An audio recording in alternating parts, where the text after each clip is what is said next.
So we're here in the infamous Arboretum at the University of Guelph, home to a variety of Canada's native species.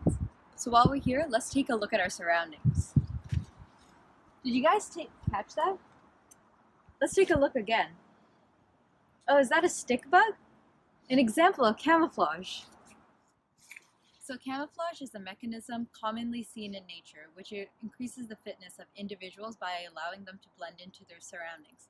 Camouflage has evolved not only to benefit the prey, but also predators, an example being the coloration of the polar bear against the Arctic background. This particular example demonstrates one of the 4 types of camouflage, known as concealing. The other types of camouflage include disruptive coloration, which is when an organism bears a certain color or pattern which makes it harder for animals to see their outline. disguise camouflage, which is similar to concealing, except animals blend into their surroundings using their shape or texture rather than color. Lastly, the other form of camouflage is mimicry, where an organism imitates one or more traits of a toxic animal.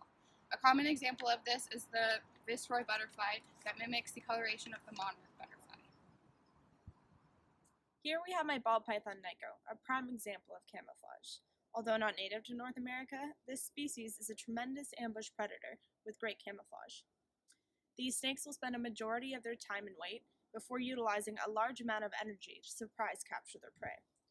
Without camouflage, this technique would be unfavorable to snakes such as Nico, as it would still be using a substantial amount of energy, but with a lowered success rate. The evolution of the peppered moth is another great example. The peppered moth comes in 2 forms, both light and dark, the most common of the 2 being the light form. This disguises the moth perfectly against the lichened bark in its surrounding environment. During the Industrial Revolution, environmental pressures caused a change in phenotypic frequencies in moth populations. Oh, wasn't this due to copious amounts of smoke and smog being released in the atmosphere during coal burning? Exactly. Oh, so this would have created a layer of smog in the bark, which then would have led to a decrease in the frequencies of the light phenotype, as they were more easily seen. Yeah, it also caused an increase in phenotypic frequencies of dark moths, as they are hidden better from predators.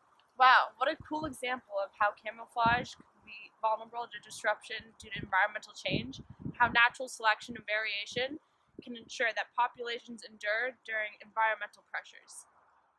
It should be noted that there's an energetic trade-off for organisms that use camouflage, as it takes a substantial amount of energy to create a disguise, even more so than certain bodily functions. For example, the chameleon will reallocate energy used for particular bodily functions in order to display color change. Although this is a trade-off for them, it is a sacrifice they make in order to increase their fitness. Thanks so much for watching. Make sure to like and subscribe.